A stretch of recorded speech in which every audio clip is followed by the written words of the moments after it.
For start, we're recording this. Thank you for everybody who's online. Thanks for coming. Again, we've enjoyed being able to do and offer this hybrid way. Mark is serving as our voice of the chat online. So if you've got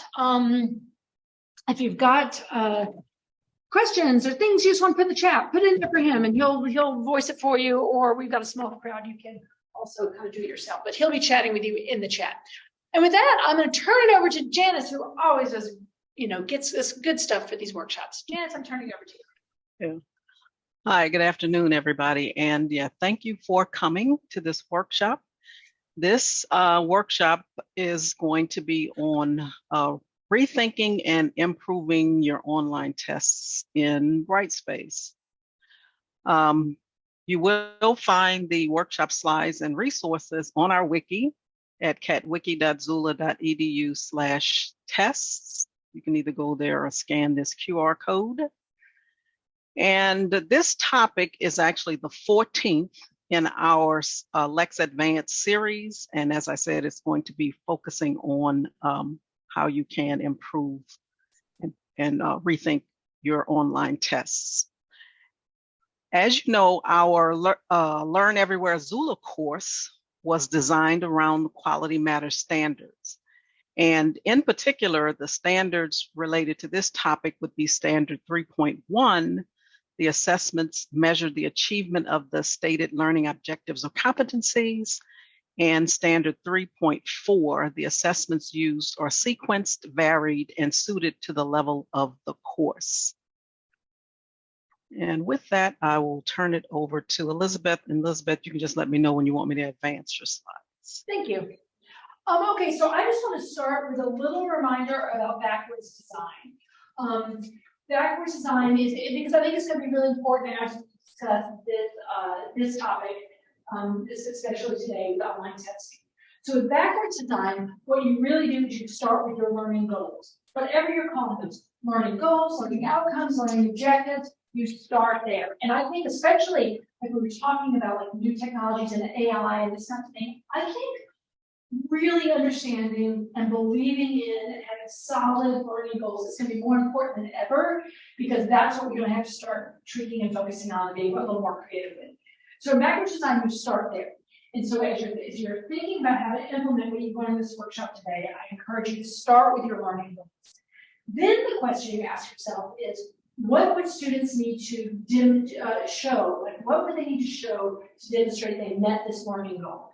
And so that's when you come up with your assessments. I think too often we have our assessments and we know we're going to get tests, and then we teach this curriculum and we don't connect with students. So I think that start with learning goals and then saying, what do students really need to show? And again, back to the AI stuff we were just chatting about, it's how am I going to get them to show this now? What are they going to demonstrate in the world of Google and AI and these kinds of things? And then once you have your assessments, this is okay, they're going to need to do X, Y, and Z. Then how should I teach this course? What pedagogy should I use? What learning activities should I use? That's backwards design, and it's really solid. So I want to just encourage us to think about that. We're going to zoom right in on the assessment, but I just want us to remember that that's kind of the best way to kind of go about this. Next slide, please. So if we focus in on the assessment, let's talk about authentic assessment. Okay, authentic assessment. Authentic assessment should drive our teaching methods, right? Because we've thought about our goals, now we've got our assessments, and so it should drive our learning activities and our curriculum. And we're just going to have to get beyond memorization. We should have gotten beyond that already with Google and those sorts of things. But it's time, especially with AI, to get beyond it and really start thinking about innovation, application, real world. Like, students are going out in the real world, and our classes should be facilitating this. If you will go to the next slide, please. It's a nice article that Janice dug up about authentic assessment, and I just want to remind you what they are. Okay? And again, and I want you to think about assessment you're doing this semester and see, does it hit all these, right? An authentic assessment is an assignment, an assessment that is realistic, right? So it meets the goals of your learning objective and also what you're preparing them for in their major or their career, or if it's the core in terms of a learning. So it's realistic. It requires judgment and innovation, right? So students are having to make decisions and use those, strengthen those skills, not just provide content, because that content's already out there for them, right? It asks students to do something. So to do something with the material, not just take it in and spit it out and memorize and dump, right? Memorize, dump it on the test, and forget about it forever. Do something with it. Otherwise, they're not learning it. They're learning. It should replicate contexts in which they apply to their workplace or their career or their next level of education. It should assess their ability to efficiently and effectively use the knowledge. You should have opportunities for them to rehearse the assessment. So like the test shouldn't be a surprise. And I think sometimes, I'll speak for maybe social sciences, but I've heard people kind of say, well, I'm not going to let them rehearse because they'll all do well on the test, right? But okay, so are we interested in grade distribution or are we interested in student learning? Right? Give them a chance. This is how we're going to assess you and give them a chance to rehearse this. And then, and so that they can consult resources, they can do this. It's an authentic assessment where they can really use information, and we're going to have to go look at. So here, let's go to the next slide. This next slide is just a reminder, of course, about Bloom's taxonomy. So as you're thinking about your assessment, right, Bloom's taxonomy goes all the way from, the foundational, you have to remember the information, you have to know the vocabulary, up to understanding it, to applying it. And I really think these first three are what we're maybe a little bit of analyze, but this is where we kind of are solid in higher ed, right? And it's not until these specialty classes in their majors that they start to evaluate and really create, do kind of things. But we should be, hitting all of these and scaffold students out the whole time. Next slide. So that's just a kind of quick reminder about Bloom's. The next slide, please, Janice. Here, so traditional multiple choice questions, because when we do online testing, multiple choice often is the format, so we want to talk about that for a minute.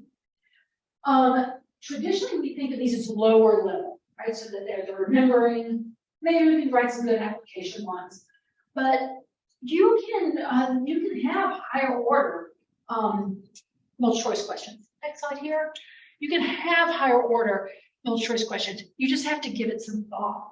And this is, especially if you're doing online testing, this is something to really think about. And it's a way to be more authentic in your assessment, right? To get them to use that judgment, get them to use innovation, critically think, use the material in a way that they might really use it in the real world, while still being able to do it online, because that's our target for today, and doing it in a multiple choice format. So if you go to the next slide, please. So here, for example, so pretend like we're on political science. So here is a factual question. It's a standard multiple choice question. What is the standard margin of error in a political poll? Okay, so this is a memorized question. Here's the lowest level. Remember what's this. Now let's look at a higher order, high order thinking question, a hot question. Say the role of a newspaper editor selecting a headline for a story about the presidential primary. Here's the review the results of the poll above, and it's got the standard of error. And now what conclusion you draw? Yeah, Jay, you want to say something? No, I was just thinking about the fact that ChatGPT. Yeah. It can answer the first. ChatGPT can answer the first one. We could see how quickly it's going to develop where it can finally answer the second one. But yeah, and again, these are, back in the days of COVID, well, I think it's like we're coming up on 3 years this next week. But anyway, back in our COVID days, we were worried about Google, right? We're like, I've got to write ungoogleable questions because they've got access to Google. And you can see the difference. They are always going to have access to Google now when they leave our classrooms. Let's not pretend that they don't. So instead of doing this first question, which is really like, do they really need to know this? If you're a political science major, no, but you better be able to understand this, right? So this is kind of thinking in higher order. So we're going to talk about nuts and bolts of how to create these questions in Brightspace, but I just want to do a little pedagogical infusion of let's also do it well. Like, let's make sure we're plugging into Brightspace. We are being authentic and having authentic success. Great.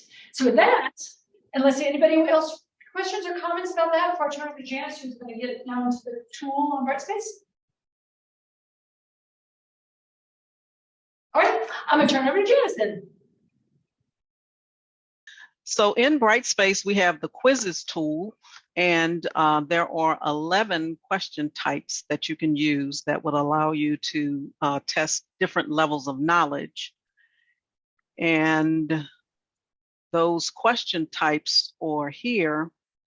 The most commonly used question types tend to be true, false, multiple choice, and then the written response. All of these, with the exception of written response, can be automatically graded by Brightspace. And so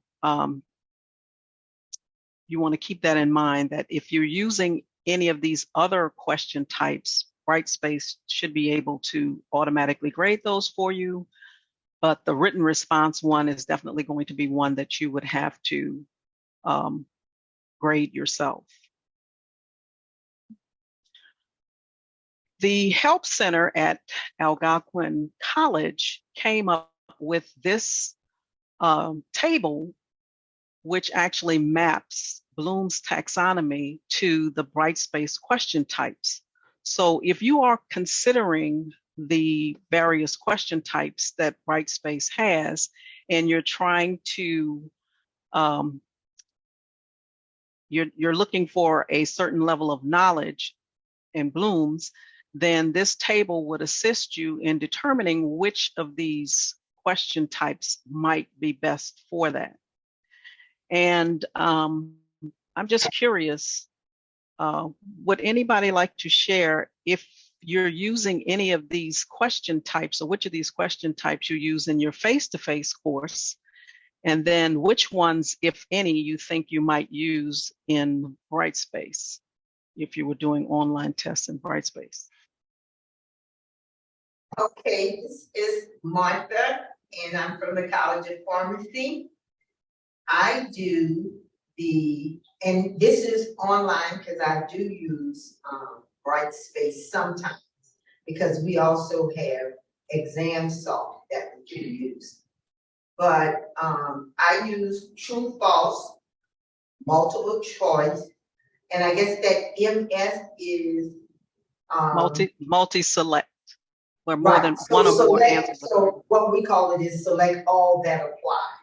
Okay, I use those, and I also do some written response because the classes are so large. So I usually use the true, false, multiple choice, and the multi-select. But I do try to use some written response because I really want to know whether or not they know the information. Mm-hmm. Great. And thank you for sharing that. And as you can see from this table here on true, false, we're basically testing at the level of remembering, whereas with multiple choice and multi-select and some of these others, you can get at higher levels.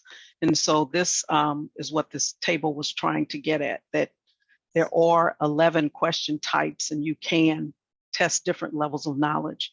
The on the Wiki resource page is a link to this resource if you're interested. And so let's get into the quizzes tool itself. And the quizzes tool, you can find it under activities. And if you've not used the quizzes tool in a while, there is a new quiz creation experience that was introduced last year. I think it was over the summer last year. And so that new quiz creation experience looks a lot like the assignments tools creation experience. And so they're trying to match those up. And the idea behind this is to make it easier for people who are new to creating quizzes in Brightspace, as well as the advanced users, to make it more user-friendly. If you get into Brightspace and perhaps you're seeing the old quiz creation experience, you can switch between the two. There's a little arrow on the upper right. If you choose that, you can go backwards and forwards between the new experience and the old experience. However, I would encourage you to use the new experience because the old experience is scheduled to be retired in July of this year. And let's actually get into the quizzes tool. You can still see my screen share. Great. All right, so when you get into the quizzes tool, to create a quiz, it's simply click on the new quiz button. And I'm actually using the new quiz creation experience. And it is fairly straightforward in my opinion. When they introduced it last summer, it threw some people off because it was in the middle of the summer session. But like I said, in my opinion, it is a little bit easier to use. And so, of course, anywhere there is an asterisk is a required field. So we would have to give our quiz or test or whatever a name. The one thing that tends to get people is this grayed out of option here. And so if this is something that is not going to the grade book, the grade for this quiz is not going to the grade book, then you can leave it as not in the grade book. If in fact you are planning to have this score go over to the grade book, then you can link to an existing item in the grade book. We still encourage people to set up your grade book first and then go back and set up your activities, assignments, quizzes, assessments, and all of that. So if you set up your gradebook first, you can go back and link to that gradebook item. If you've not created the grade item in the gradebook, you can just choose this add to gradebook and it will create a column in the gradebook for you with the exact same name of the quiz. Description, of course, and then add existing lets you either upload a file or browse the question library. And so this assumes that you've created your quiz questions in the question library. You can go there and get them. This upload a file is to upload a CSV file. And then if you want to create your quiz questions one at a time, then you're clicking on the create new and then tell the system what type of question it is you want to create. So if it were a multiple choice, for example, I would just choose multiple choice and then I could fill in my my question text and then my answer options and the like. Over here on the right-hand side is the availability dates and conditions. And like I said, this is set up exactly like the assignment tool. So if you're using the assignment tool, this should be pretty familiar. You can enter your start and end dates for the quiz. And this is when the link will actually be available for the students. If you have release conditions, you can indicate those here. If you have students that might need an accommodation, you can set up special access, or if the student needs to access the quiz outside of the date and time, the availability time for the rest of the class, you can indicate that here. Timing and display. Right now, there's no time limit, but you can manage the timing, and I can enforce the time limit. So let's say they were going to have, I don't know, 60 minutes for this, the grace period, and then what happens after the grace period. On the paging, this one makes presenting your questions per page a little bit easier. So if I just wanted one question per page, I can choose that if I need, and your options are either 1, 5, 10, or you can add page breaks after each section. Do I want to shuffle the questions? Do I want to allow hints? Am I going to disable email, instant messenger, and alerts inside of Brightspace? Attempts and completions. So the the default is 1 attempt, but if I needed something different than that, I can just click on this manage attempts and indicate that. And then evaluation and feedback. So when the student takes the test, takes the quiz, and they click submit to submit the quiz, then what happens after that? And so you can have it auto-publish the attempt results immediately once they click submit. And then when they do that, what do you want them to see? The attempt grade would be if this quiz was worth 10 points and they got 9 out of 10, then the system would show them you got 9 out of 10. And then so do you want them to see the attempt grade, and what else do you want them to see? Do you want them not to see any questions at that point? Do you want them to see something else? Then you can choose those options. Typically, for an online test, you have a testing window that the students can take the test at. And at that point, most people don't want students to see which questions they got right or wrong. They're okay with them seeing what their overall score is. And then after the fact, after the testing period is over, then typically you want them to see something, what the actual questions they got right, wrong, or whatever. Before, in the old experience, it was called submission views. Now it is referred to as quiz results.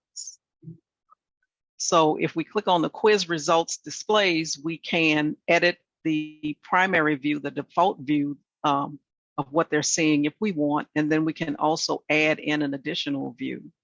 And then basically you would just say on this date and time, then this is what I want them to see. Do I want them to see their grade? Do I want them to see, the incorrect answer, whatever you want them to see. And then you can create that. And that's where your additional view comes into play. And like I said, this functions like the submission view, if you're familiar with what that was. All right. And so I'm going to go back here to manage quizzes. And I have this one quiz in here that I started with the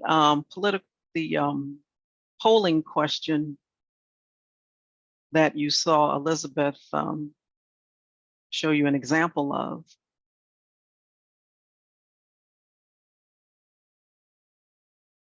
And so here was the question: assume the role of a newspaper editor selecting a headline for a story about the presidential primary.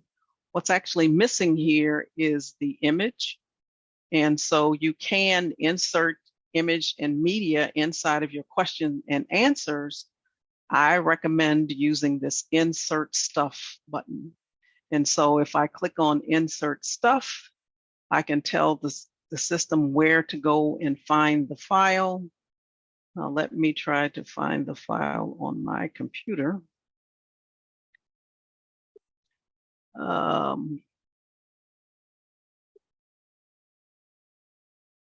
right, so I've uploaded the file.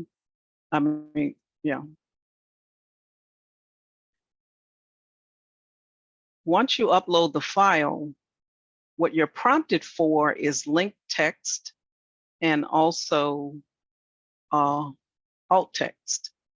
And so I will put that in here.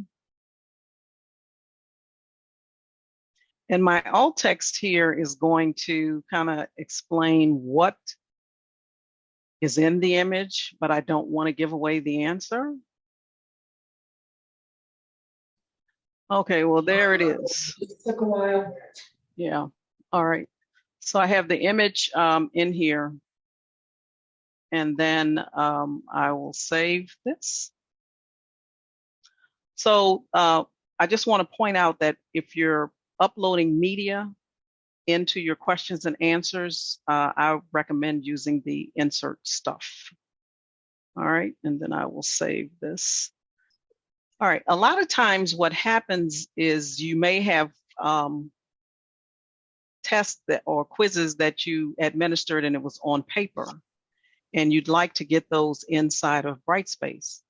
Well, there are several question converters tools that you can use, and this is one that's available in the Brightspace community, where you can do a little bit of formatting of your question that you have in a Word document or whatever, and copy and paste that into the tool, and it will create a CSV file that you can just upload into Brightspace. A link to this quiz question converter tool is on the resource page as well. And so what basically would happen is, let's say we have this question here. We'd reformat it and it would look something like this. And so your correct answer would be identified with an asterisk in front of it.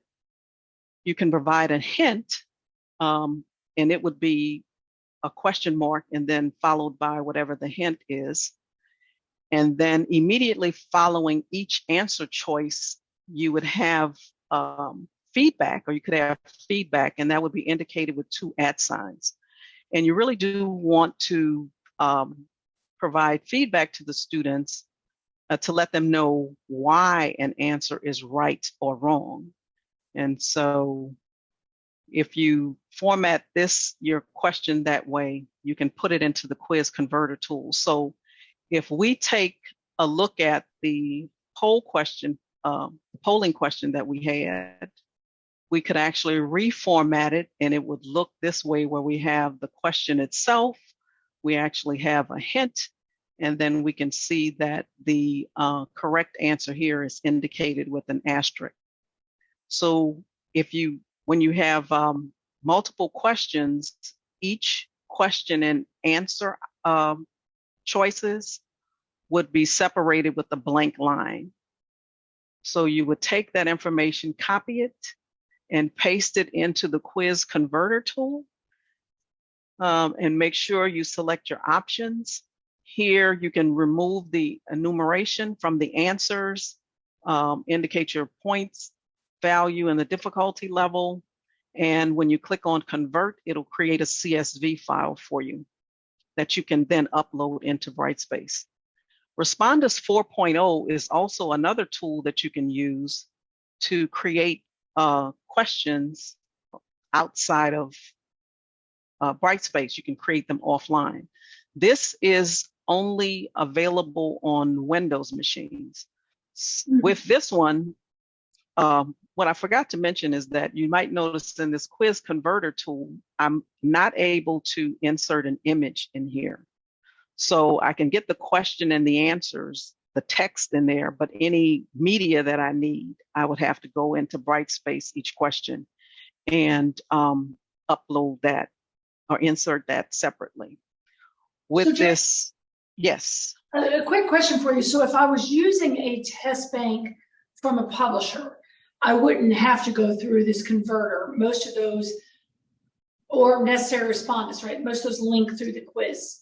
That is correct. That's correct. So the publisher would give you some instructions on their test bank and how to get it into Brightspace. It's probably given to you in some sort of package, and then you would just import that into your course. Thank you. You're welcome.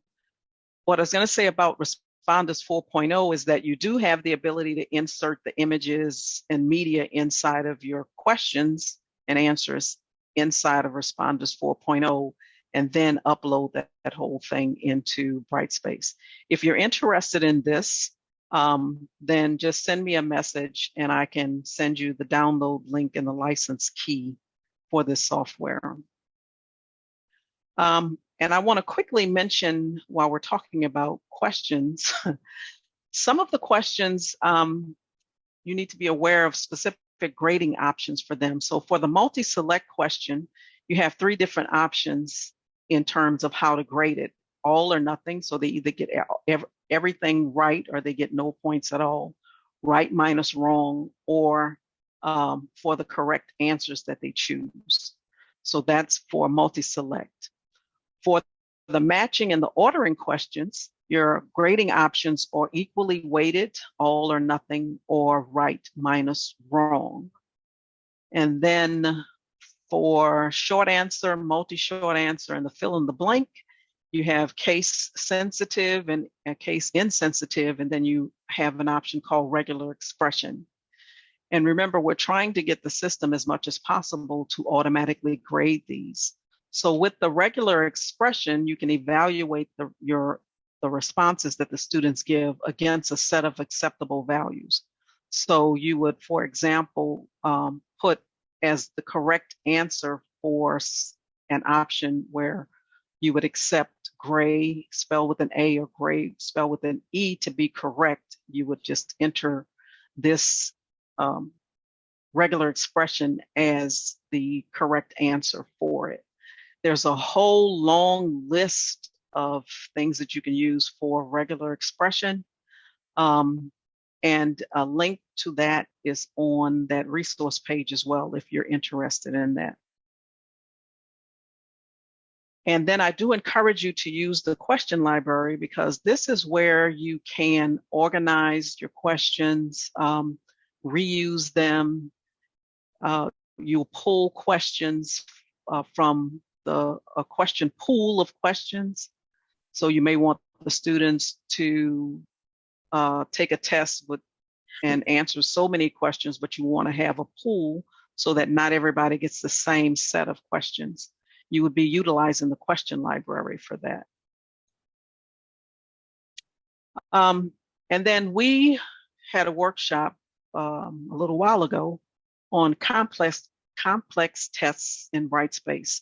And so the workshop recording is available for that. And so we go into a little bit more detail about these other question types and whatnot.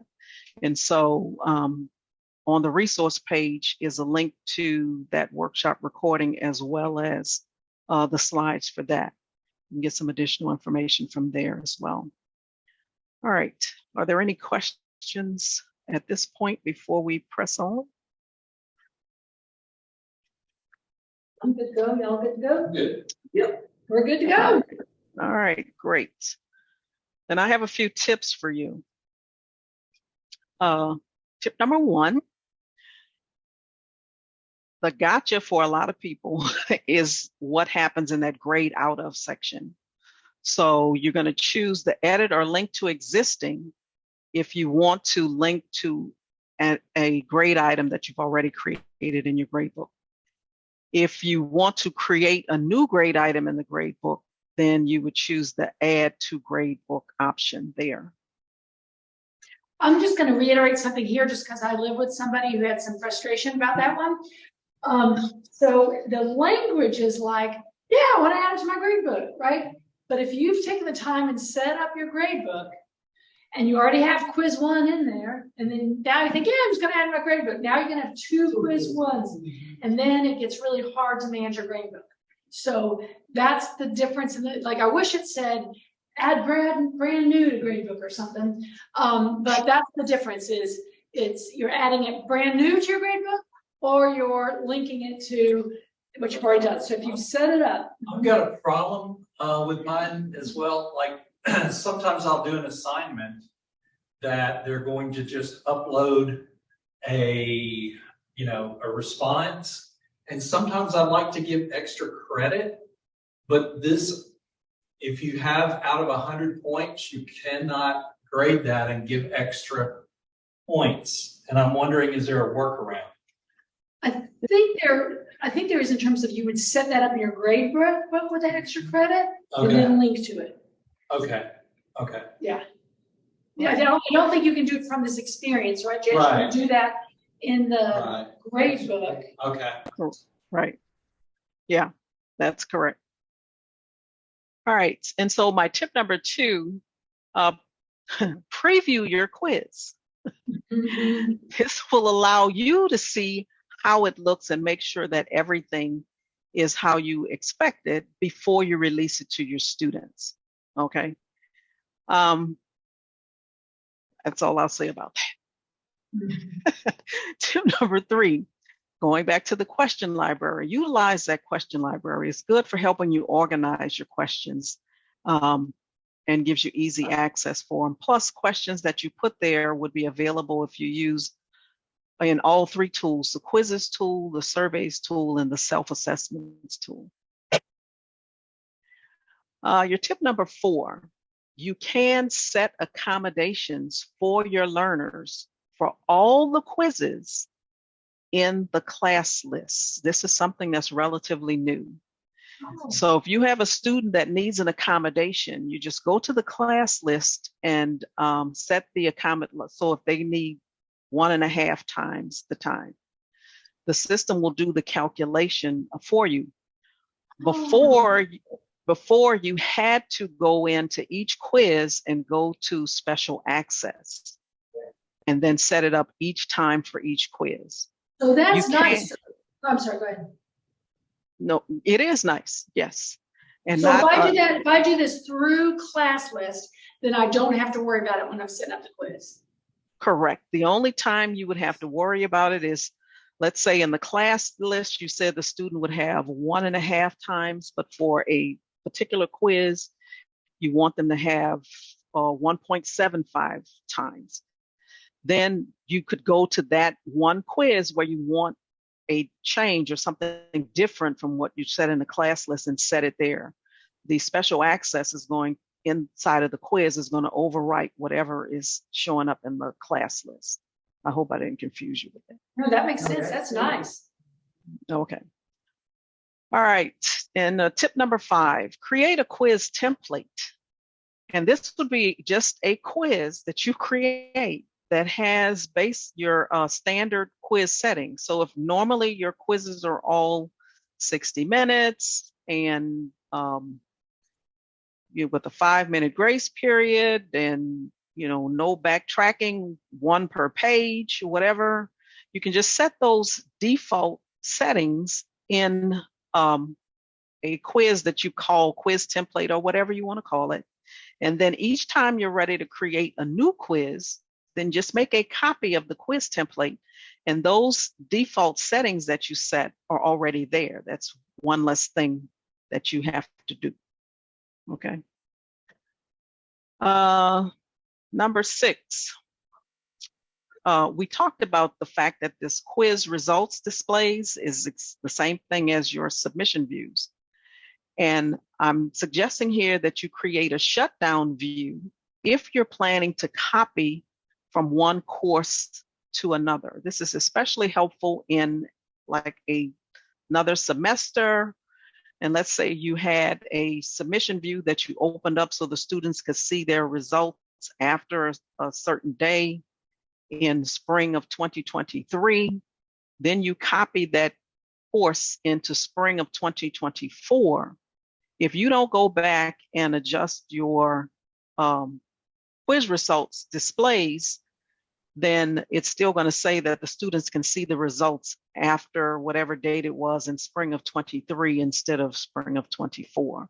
So if you create a shutdown view and have the end date be, say, the end of the semester, then that way when you copy that course into another course, you'll have a shutdown view as of the end of that previous spring semester. And so the quiz results will not be shown to the students.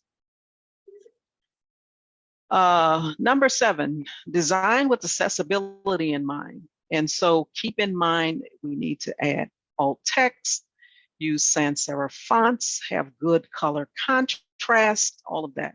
So we do it on the front end as we're building this, and even if we don't have a student that needs this, if you're reusing your quizzes, then you won't have to worry about it later for a student that might, because you've already designed your course with that in mind. And we talked about insert stuff.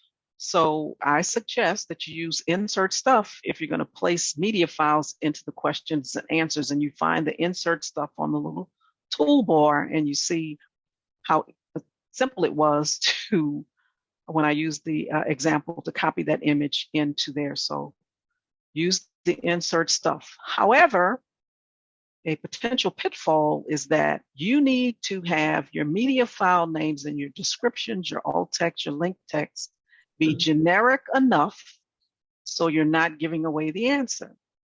but you need to have enough information so that if it were a screen reader user, they could participate effectively and equitably. When the students get into the test, they will be seeing this link text information, this alt text. If they're pretty good, they can figure out what the actual file name is. So, like I said, in a test, you want to make sure that you're not giving away the answer. The other thing is that, I suggested you use insert stuff. That's a suggestion.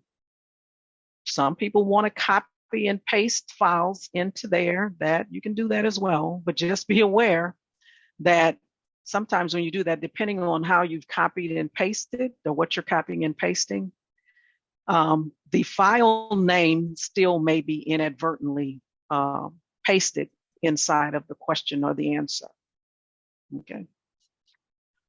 All right. And so hopefully with this workshop, and I know we kind of ran through some stuff real quick. We only had like 50 minutes. Hopefully you see some value in utilizing online tests in your courses. Of course, if your course is one where you give tests online. I want to remind you, though, that in our Learn Everywhere Zula course, we have our self-assessments was one of our LEX Advanced topics, and that module is inside of the Learn Everywhere Zula course. So if you didn't attend that workshop or you did attend and you want to get a refresher or whatever, that module is there. If you haven't earned a badge for this one, then you can go back to the course and earn a badge there. There's some information about questions, quizzes, self-assessments or whatever that might be helpful there as well. And as a reminder, the slides, recording, and the resources are on our wiki. Participation in today's workshop has earned you this online tests badge, and you will see this badge in the Learn Everywhere Zula course. So congratulations. Are there any questions? My question is, where's the confetti? There it is. Here we go. Here we go. You know I like the confetti. I like confetti too. All right. Any questions?